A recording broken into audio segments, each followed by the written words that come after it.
So, Hello. Hello. So Adam, just as way of introduction, was one of 2 Republicans on the House Select Committee that investigated the Capitol attack. Thank you. That was a crazy time. And as a result, has become, I think, one of the most famous politicos around, and also maybe one of the most vilified by your own party. That's true. He Thank you. He's also a lieutenant colonel in the Air National Guard, so he's a man of many talents, and we were joking today that maybe he could fly in, but it was not quite as dramatic. Yeah. We'll save the dramatics for the book. There you go. I'd like to start with Trump. You are one of... They're all laughing at it. Yes, please. Let's start with Donald Trump. Okay. One of his most prominent critics. But you write in Renegade, your memoir, that you felt responsible for January 6th in many ways because of your time in Congress and how you had been part of the Republican Party. Can you talk a little bit about that? Yeah, I mean, look, I'm careful to say that in terms of, my whole time in Congress, and it was 12 years. Like, I always tried to push the worst instincts of the party away. I was always kind of a centrist. I was always trying to work with Democrats. But I look back and I'm like, the thing that we learned as politicians, and particularly in the GOP, is that we can raise a lot of money on fear.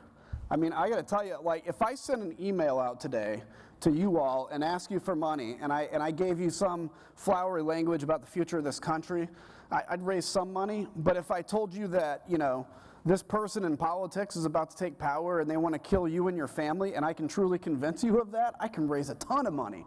And so what happened is we began to harness this power of fear in fundraising, and leaders are supposed to harness that sometimes and then give an optimistic vision. And the party didn't do that. And the thing I feel responsible for is not speaking out enough about that. The few times I did try to harness fear to raise money, and I'm like, there was a point at which I realized this thing's gotten out of control, and I wish I would have realized it earlier. And I think the important thing about fixing this and about fixing the problem we're in is we all have to take inventory of our own, what we've done and how we think in order to fix that system. It's the old idea of if you got a plank in your own eye, quit pointing out the speck in everybody else's. You voted against the first impeachment, and I don't know if that weighs on you in a different way, because you did vote for the second impeachment.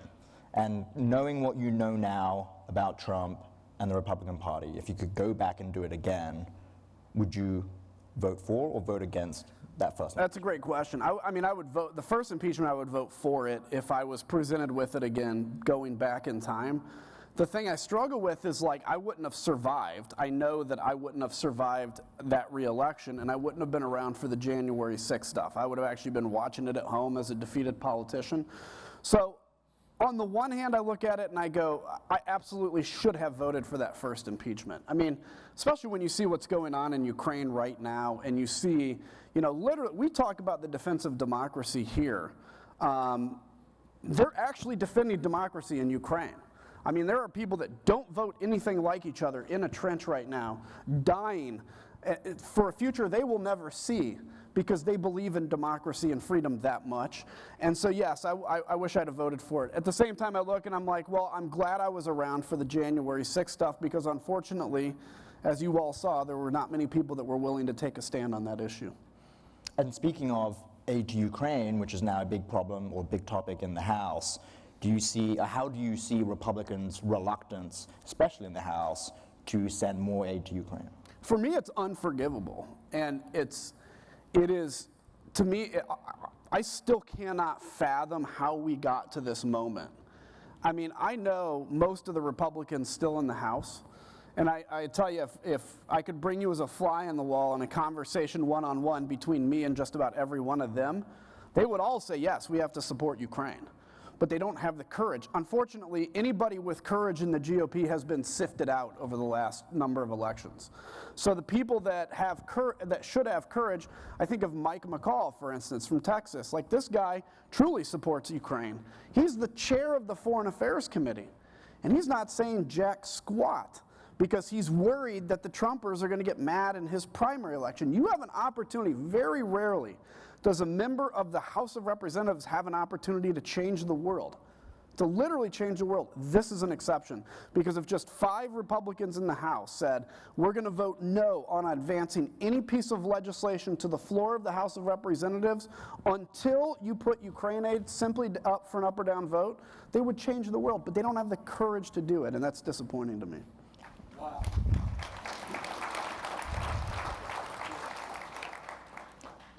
Do you think that this is something that continues even with Trump gone? Do you think this is something that Trump has injected into the Republican conference? Because you write in your book about how you once went into the Oval Office and Trump, shut down or did not understand the need to help the Kurds in Syria. Yeah. And that was the tone and tenor set by Trump and the Trump administration. Republicans embraced that. Do you think that this is now something that is now part of the Republican conference? Yeah, Trump is uniquely evil in that I think he has this strange power, and it's not, okay, if you're gonna, let's all say we start a cult here, okay? Because it's a cult. I'm leading the cult. The GOP, but let's say we start a cult here, and I declare myself, I'm your leader. Well, you guys would all be like, you're not gonna lead us. Well, guess what? If I shot a few people in the front row and then said, I'm your leader, you guys start being like, yes, Mr. Leader, right? And eventually, because you've had to compromise yourself to accept me as the leader out of fear, you eventually, to protect yourself, convince yourself inside that I actually am a good leader. And that's what's happened to the party. And when I talk about the quote-unquote executions, it's anybody that has spoken out. I mean, look at me and Liz, but there were people far before us that were speaking out and getting ostracized. And that lifeblood is basically your political career at that moment. So I think Donald Trump is uniquely, if any of you guys listen to Charlie Sykes in here on The Bulwark, he talks a lot about the lizard brain. And he's got a really good ability to kind of know that base instinct of people, that when he goes away, and I hope it's sooner than later, but when he goes away, it's going to be tough for somebody to be able to replicate that exactly. Now, that strain of extremism will continue in the GOP, and this is why I always say to people, even though I vote Democrat, I'm going to vote Democratic now, I still will hold the title of Republican, because I think you have to, in the GOP, have people that are willing to fight for the soul of a party that represents half the country.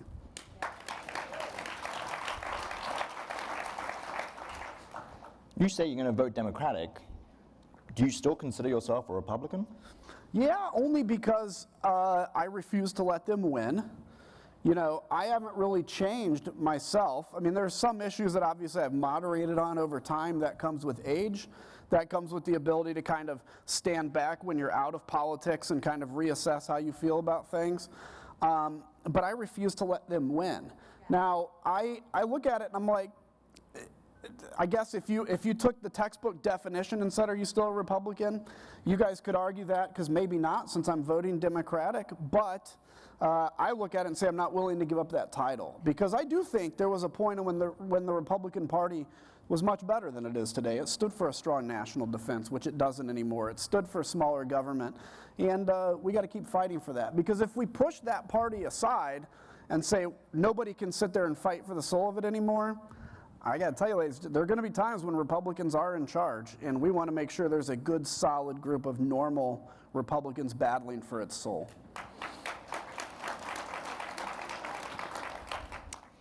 You also write that your faith changed how you saw politics when you were growing up, and how I think you call yourself a religiously inspired conservative in Renegade. Can you talk about how your faith has shaped your ideology or political ideology, and how that might have changed? Yeah, it's interesting. So if you would go back to when I was younger and involved in kind of paying attention to politics for the first time or whatever, I guess I would have fallen into this idea of what now is growing into Christian nationalism, but this idea that, like, Jesus is a tough guy who, is fighting for this, and we all have to do this stuff in government for him. But my dad ran a homeless shelter growing up. My mom's a public school teacher. So there's that any intention for a hard edge to me was kind of blunted by them, even though they're conservatives as well. And I think throughout my time, frankly, in Congress, and like I said, even my freshman year in Congress, I was not an extremist. I was pretty moderate. I was put in Time magazine as the example of the moderate in the freshman class of 2010. But I was definitely... Although that was the Tea Party movement, so it was a little skewed. Yeah, so a moderate among the Tea Party, mind you. Thanks for saying that. Yep. True, very true. But as I kind of grew in my own personal faith, and I started to look at, and if you'll bear with me for a second, I started to look at the example of Jesus in the New Testament, for instance. I don't think Jesus would be driving a truck to the border of Mexico to block immigrants coming in. I mean, I think Jesus would actually be making this journey with immigrants, right? Because he cared about people. He cared about hearts. He cared about souls. That doesn't mean you can't be concerned with the border. You can. But if you're going to try to inject Jesus into politics, at least know who you're injecting in and act accordingly. And so I think as my faith matured and I started to come to the position of what I really believe in terms of that, I came to realize that the stuff that I thought I was fighting for on behalf of that was completely wrong. And I think there's been a massive failure from the pulpit of the church to the people. I mean, when you see pastors standing up and talking about Donald J. Trump as the reincarnate version of Jesus Christ, I mean, for God's sakes, this is the most disqualified and the most corrupt man to ever sit in the Oval Office. And you're trying to say that this is Jesus's messenger to earth, right? And so I think as I began to open my eyes to that, my faith matured and also my politics matured in that, and it's actually made me speak out much more aggressively against people that declare to have my faith because I think they're completely, utterly wrong and backwards. Is Trump then unfit to be president? Oh, 100%. I mean, look, even before January 6th, probably every president in history has been some version of a narcissist, okay? I mean, for you to say, I'm going to be, out of 300 some million people, I'm the guy, right? Like, there's got to be some self-confidence there at least. But every president, at least that I know of, even in that kind of self-focus and self-confidence, still put the mission of the country, yes, in front of themselves. Donald Trump only thinks about himself. I mean, literally only thinks about himself. I mean, you were talking about the meetings in the Oval Office. I heard him tell me, F the Kurds, right? We don't need to stay in Syria. There's no oil there, basically. And me, Liz Cheney, and a few others were part of a conversation to convince him to stick around. But I saw how quickly, if you can turn your mind on a dime on the issue of whether to stay with your allies, the Kurds, or not, you're a man with no moral center. And not to mention January 6th, which I'm sure we'll talk about. We may talk about it, okay. We may not. Yeah. Nobody knew who I was until that day. Speaking of the Republican Party then, which has clearly changed through the Trump years, become the cult of Trump in many respects, how do you see individual House Republicans in that conference? Do you think they really believe in Trump? I mean, reporters on the Hill, I previously covered the House of Representatives. We hear these stories about how members in private will be like, I can never support this guy, but I have my political ambitions that need to come first. I mean, on a member level, can you talk a little bit about that? Yeah, so if you go kind of when Trump came on the scene and everybody kind of acquiesced, at that point I'd have told you probably 99% of Republican House members can't stand him, but are going to play along, okay? As time goes on, and it's the same question of, if you asked me a couple years ago, how many Republicans believe the election was stolen? I would say there may be one or two crazy ones that truly do, but for the most part, all these House members know it wasn't. The problem is every intervening election cycle, they are electing true believers. So some of the freshmen that come in are the ones that, in this next election cycle, some of these people were charged with insurrection on the Capitol that are now running for Congress and actually could win. And so as time has gone, you've started to fill that ranks with actual true believers, and the rest of the people, so I use Mike McCall as an example, are playing the game of, gosh, if I leave, if I speak out, there's a huge price. For some of these folks, it means you can't go work and lobby in Washington, D.C. Because, and I don't want to be a lobbyist, but if I decided I wanted to be, I probably wouldn't be a good lobbyist because I'm not really close with Republicans anymore, right? Maybe I'd do well with the Democrats, I don't know. And so people start thinking this stuff through and they're like, I'm just not going to run again because if I speak out, it's going to hurt my chances of work afterwards, which I guess I get it. And the rest just are paralyzed with fear. Listen, every one of you in here has had a moment like what I faced on January 6th, like what Cassidy Hutchison faced on January 6th. Everyone, it may not be that extreme and it may not have been that public, but there's a moment where you have to make a decision to go against the grain, and it's the hardest decision you'll ever make. Because I think people fear more than they fear death, they fear being kicked out of their tribe. Because we are a tribal people. That's what we rely on others for safety. And so when you're faced with that moment of decision, it's paralyzing. But once you make it, it's the best feeling you'll ever have, to be liberated and to actually be able to look at the mirror and know you have what it takes to tell the truth when it's necessary.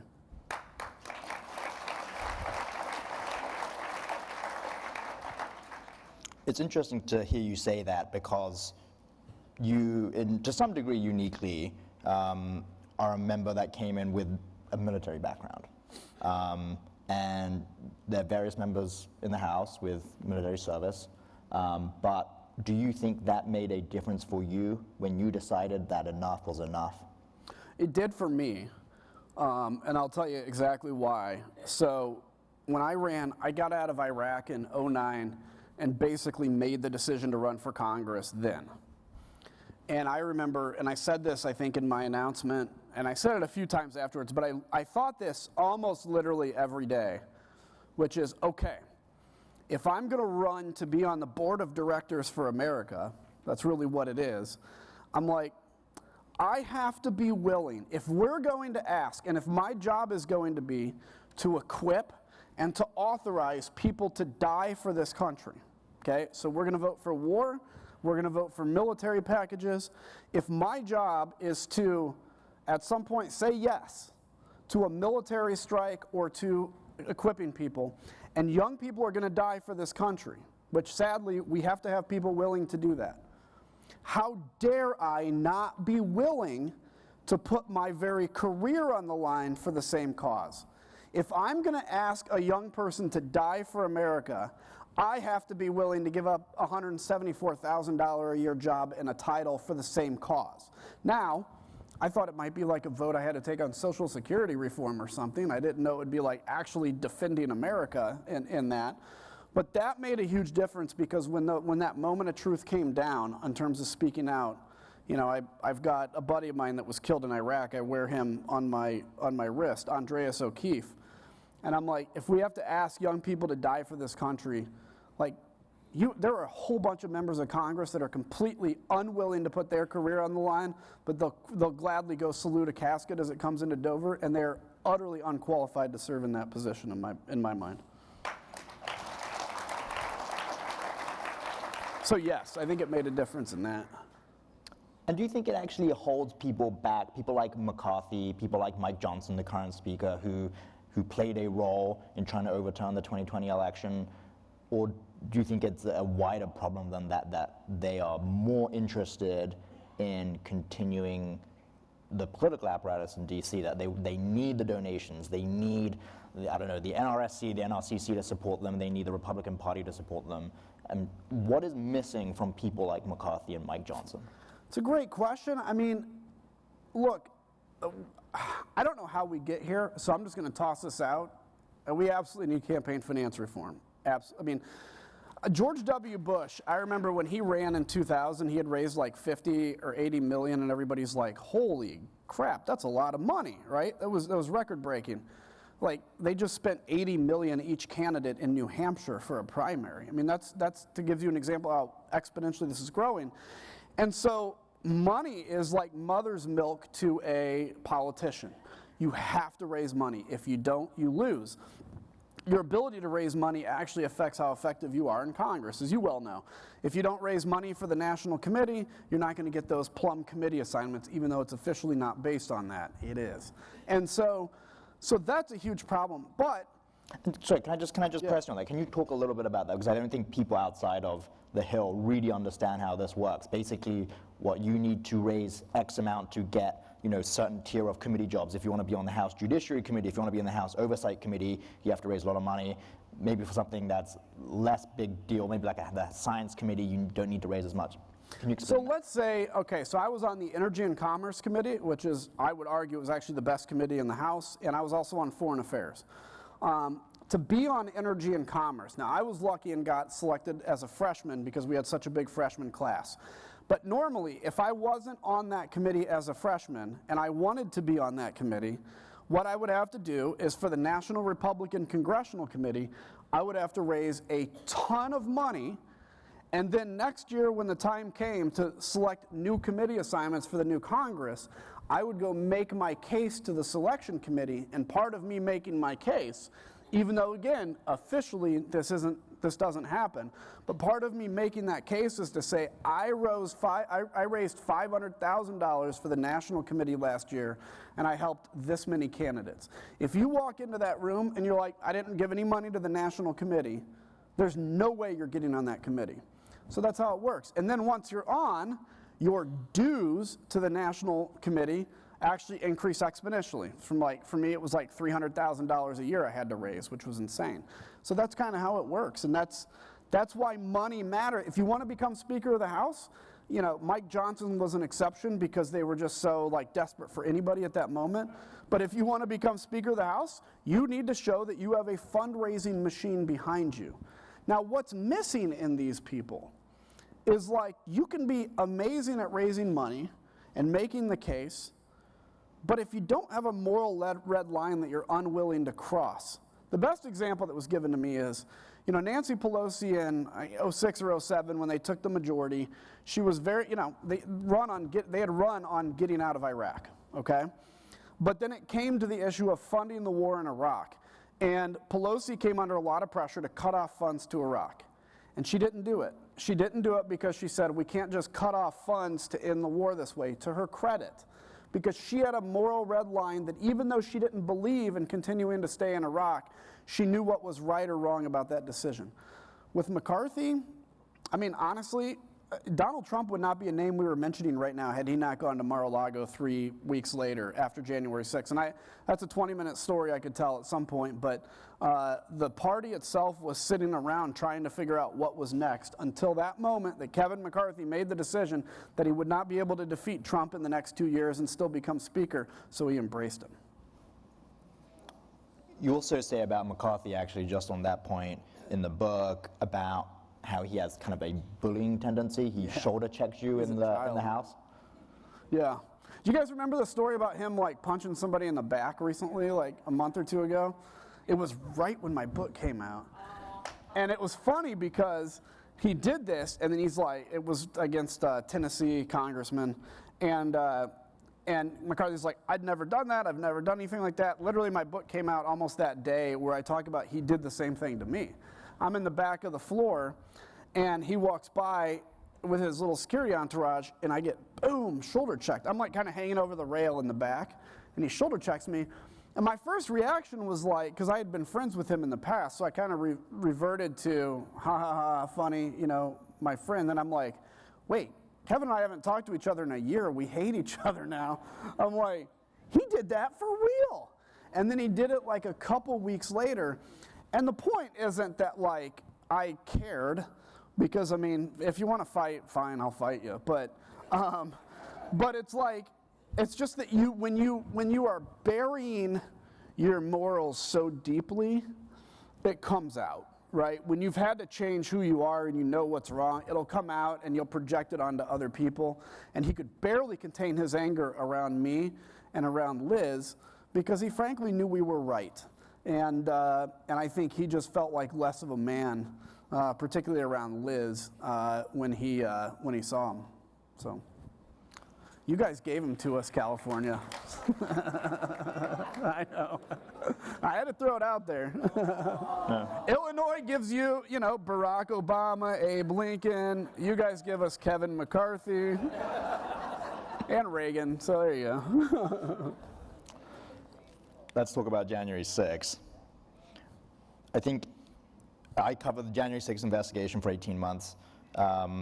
Everyone I've spoken to about that day, they each have a very specific or maybe a set of memories that are seared into their brains. On both sides of the aisle, actually, and whether it's a member or a staff or a reporter. So what is it for you that you recall from January 6th that stood out? The whole day is crystal clear, which is amazing because I have a bad memory. But there was one moment when, I wasn't on the floor, so I started the proceedings on the floor, and I knew, I'd predicted there was going to be violence that day. I actually predicted it on a phone call with McCarthy, and he disregarded it. But I decide, like, something's feeling weird, so I go back to my office, and I was just going to watch the proceedings on our internal C-SPAN, and then when the time came to either speak or vote, I'd go on the floor, which is what most members of Congress do. By the time I got back to my office, I walk in, and if my desk is here, and I'm sitting, like, you know, behind the desk, and if you guys would come in, you'd be, like, kind of looking at me like this. Well, behind me is a window that overlooks the west front of the Capitol, which is where all that combat was happening. And the most crystal clear point, I pick up the phone, I call my wife. I had asked her to stay at home that day. I told my staff to stay at home. I actually brought my gun to work that day, which I had never done. I usually am armed just for security where I go, but never to the Capitol because we had so many police officers there. I did arm myself that day. And I remember walking, and I stood up, and I turned around, and I opened the window because I wanted to see and kind of hear everything. And it's just like boom, boom, pop, bang. And it was the second the DC Metro showed up. And DC Metro, by the way, saved the Capitol from getting truly sacked because they showed up in force and basically stopped the breach there at the west front where you saw that, and it allowed Capitol Police to retreat inside and kind of try to keep the situation tame inside. And it was DC Metro with all their non-lethal. And I got to tell you, like, I've been in combat. You know, I'm not a ground soldier, but I've done it from the sky. You know, we've been attacked on the base. I've never felt what I felt that day, which all I can describe, and you know I'm a religious person, so this isn't like, I'm not one of these people that just feels evil everywhere. I don't. This is like the only time it ever happened. I just felt darkness that I cannot describe. Just a thick, evil darkness at that moment when I opened that window and looked out there. And the interesting thing is people like Mark Wayne Mullen told me that night that he said every police officer he talked to told him the same thing, which was there was like a sense of evil there. Now, how quickly they forget, but I never forgot that. The other big thing that stood out to me was going home at 3 a.m., and as an Air National Guardsman, a National Guardsman myself, I saw my first National Guard troops, and that actually brought tears to my eyes because it was both a sense of pride, seeing them there, but also a sense of like, why does the National Guard have to be here? We had 20,000 National Guard troops in the Capitol for 3 weeks or 4 weeks, like more than we had in Afghanistan at the time because we had to protect the seat of government. It was sad. What did you do when the rioters broke through? Did you stay in your office? Because some members went to the safe room in one of the House office buildings, and there was a separate drama in that safe room. I mean, did you stay with your staff? Did you barricade yourself in? It was me by myself in my office. So probably many of you have been to like a DC office. It's usually like kind of 4 maybe big rooms. There's a member office and then all the staff. I was the only one there, and I basically barricaded myself in the office. I say barricaded, the doors are very thick, and when you lock them, they're tough to get in. So I shut and locked all the doors, and I basically sat there for 3 or 4 hours. The crazy thing about it, I have a recording that it would take too long for me to pull out. I'll maybe try to find it later, of when the alarm system actually went off. I thought to actually take a video of it, which is, there's so much I wish I had a videoed that day or written, but you're just in survival mode. But we weren't being communicated to very well because the Capitol Police were overwhelmed, and at that point they went into survival mode because their members are about to get overrun, and so there was not a lot of communication. So there was about a 30-minute time period from the point that they gave us the shelter-in-place order, and I'm watching what's happening from my office, that I actually thought I would end up having to defend myself, because what I didn't tell you is there had been plenty of threats against me on Twitter up to that point because I was one of the ones speaking out about the election, and they were very clear that they were going to come kill me specifically. And I'm like, well, they're going to find me. Once I saw that they had breached the Capitol, there is nothing stopping a determined mob from coming to my office. About 30 minutes, I thought I may have to. I had a small gun. I only had like 8 shots in it, but I'm like, I'll take 7 people with me if I have to, you know. Thankfully, I didn't have to. In 2021, after January 6th, you were initially hesitant to serve on the January 6th committee. It was a bit of, your arm was twisted, actually. You didn't have much choice. Kind of speak about that a little bit. I did not want to be on the committee, ladies and gentlemen. Now, I don't know if you guys know this. He covered us for the whole time. So, you know, every time I'd walk out, it's like a group of people like him trying to get piercing questions and get me to give up some information and secrets. And I didn't want to do it because I knew what the price was going to be. If you guys saw Cassidy talk earlier, I didn't see her talk, but I'm sure she talked about that as well. Like knowing this is not something you do and then it's kind of like it goes away in a week. In fact, so here's the funny story. So Liz and I were the only, you know, we went through all these iterations of investigations that never happened, and then finally Nancy Pelosi, out of his aspiration, just like, fine, we're going to force this through and we're going to do it ourselves. And so Liz and I were the only 2 that voted to create that committee, which is a huge disappointment because so many people were like, oh, I just can't vote for it, bro, because I got an election coming up. Like, we all have an election coming up. But anyway, so I start hearing rumors that Nancy Pelosi is going to announce a Republican. And I'm like, dear Jesus God, Buddha, everybody, every God out there, not me, please, okay? And then it was announced, it's Liz. And I'm like, oh, good, this thing was planned from the beginning. It was never me. I feel great, right? Now I'm going to go live my life. Well, then McCarthy, you know, pulls his members off of the committee, and I all of a sudden realized, uh-oh, you know, I start hearing rumors again that well, Nancy Pelosi could appoint a Republican. I was technically the only Republican in a Republican seat on that committee because Liz occupied a Democratic seat. And so Jamie Raskin, Schiff, Swalwell, who's a townie for California, they all started talking to me and like, hey, if Nancy Pelosi asks you to serve, will you do it? And I just said, look, I don't want it, and I'm going to be very clear, I don't want to do it. But I'm like, I very rarely can talk about this and not get choked up. I'm like, I have a kid on the way at the time, and I'm like, he's going to read his name in the history books, you know, because Kinzinger is not a common name. He's going to read his name, and he's either going to be proud or he's going to be ashamed. And that's like, this is that moment I can make that choice. And I knew that I couldn't look at myself in the mirror if I did anything else. And so I said, yeah, begrudgingly, I'll do it. And the funny part of that is, so that was Saturday, I guess.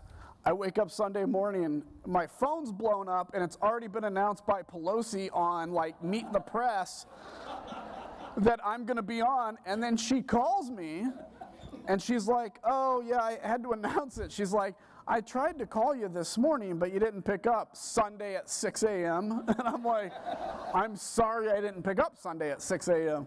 But it was announced, and I'll tell you what, if I went back in time, nothing I would do differently, because it was the right thing.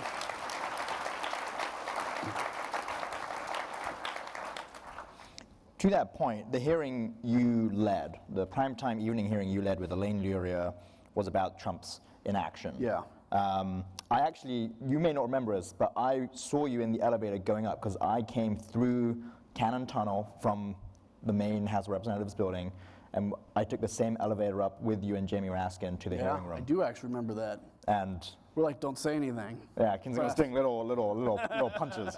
But you were really fired up, and like it wasn't until after that I thought about it, and I thought kind of, this must be personal to you to some degree. Yeah, very personal.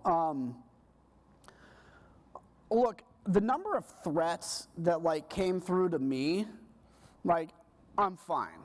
You know, death threats, hey, we're gonna come to your house and kill you, Adam, whatever, okay? If you're threatening, you're not gonna do it. It's the people that don't threaten that you worry about.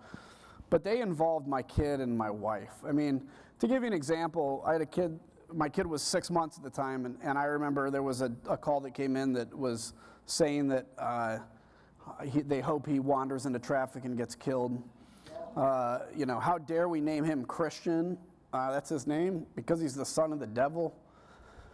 You know, a significant part of my dad's side of the family, and not my immediate family, they've been great, but a significant part of them disowned me with a certified letter, which I guess you can still do.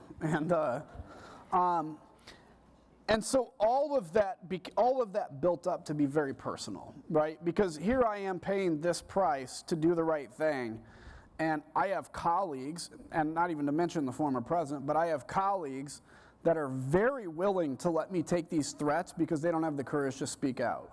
When there were death threats against some of the members recently with this speaker's vote, and they were all speaking out, I'm like, none of those people spoke out when Liz and I got them, but that's fine, whatever.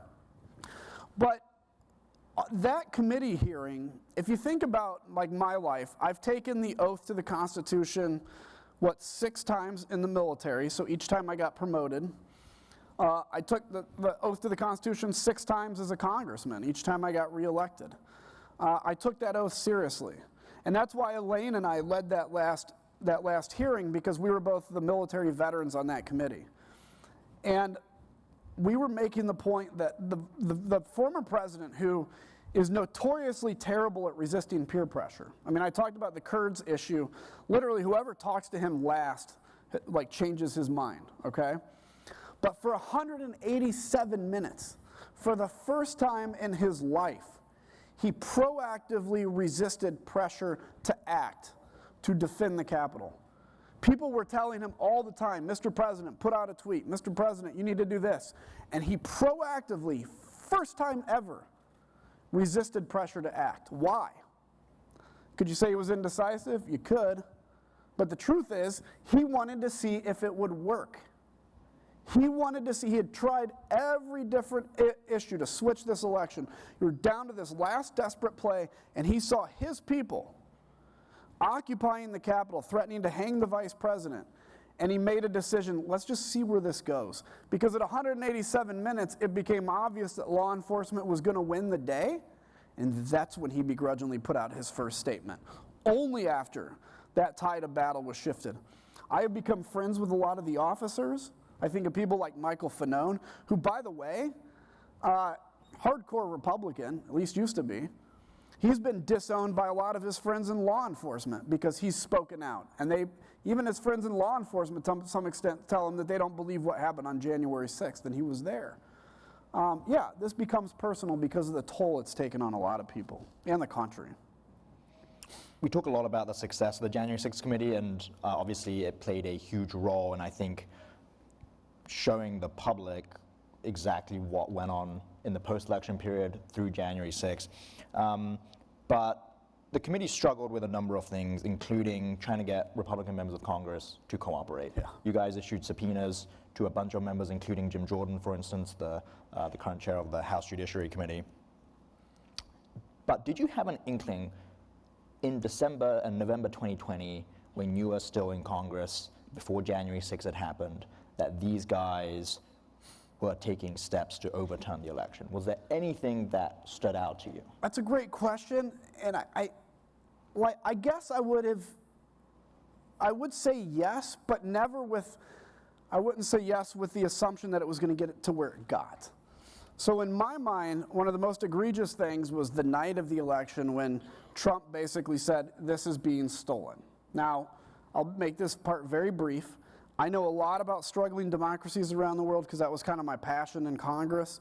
And I know the only thing that you need for self-governance to work is a basic contract between people that you can vote, your vote counts, whoever wins, wins, and you can vote again some other time later. That's it. You don't have to agree on anything else. In fact, politics is because we don't agree on anything else, but you have to agree on that.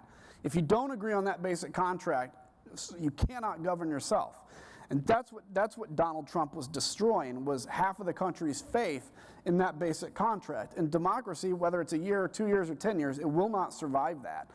And so when I saw these moves to kind of destroy people's faith in the system, yes, I saw that kind of esoterically or theoretically as an attempt to overthrow the government, or attempted.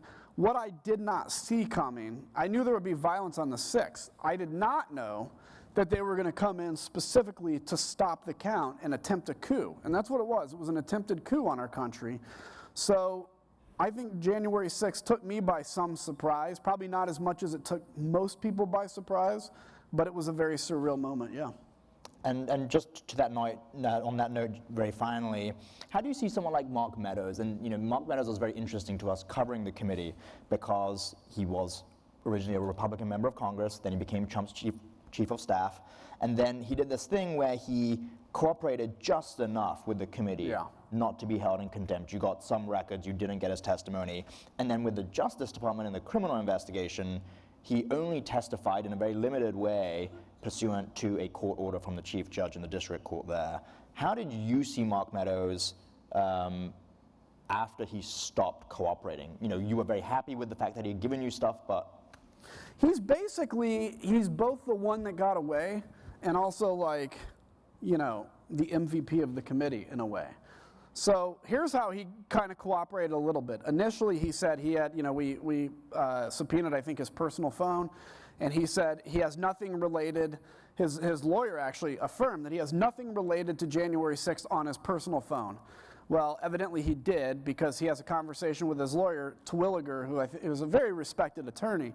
And the attorney's like, oh, you've just basically perjured yourself, so we have to turn over this stuff to the committee. So they turned over these texts that came in on his personal phone, but not his official phone, because we had to deal with all the executive privilege issues. On those texts, that basically opened an entire investigation lane for us. We started to see who was calling, who was talking, these different little areas that we could then build a massive case on. So that's what makes him the MVP. The reason he's the one that got away is because there is so much more, not only on his other phone, and we don't know if he still could have deleted stuff on his personal phone. We had to take his word that they turned that over everything. But also his testimony. I mean, he knew every time Donald Trump went to the bathroom. He was his chief of staff. He knew every conversation that would have happened in that office. I mean, look how much Cassidy brought to us, from her perspective. Now imagine the perspective of the chief of staff himself. And so if he's cooperating with DOJ, and I would guess he is, you probably know better than me. I mean, to an extent. To an extent. I think Trump's goose is cooked, honestly, because he gave us so much information. So I see him as both it's like a frustration and also an appreciation in a way, because he gave us some stuff. And just very quickly, life after the committee, why didn't you decide to run again? You could have run again, you would probably have lost, but why didn't you? So it's interesting. It's like I served 12 years in Congress, and to be honest with you, the last election I ran for, I had actually gone through a couple weeks where I was considering not running again anyway. Arthur Brooks, who's if you guys have ever heard of him with AEI, he talks a lot now about happiness and stuff, really good guy. He says you can do anything well for 10 years, and after that, you're out of energy, generally, like high performers. And so I don't know if none of this would have happened, would I have run again? I don't know. But the temptation was to run again simply so that I didn't look like I was giving up.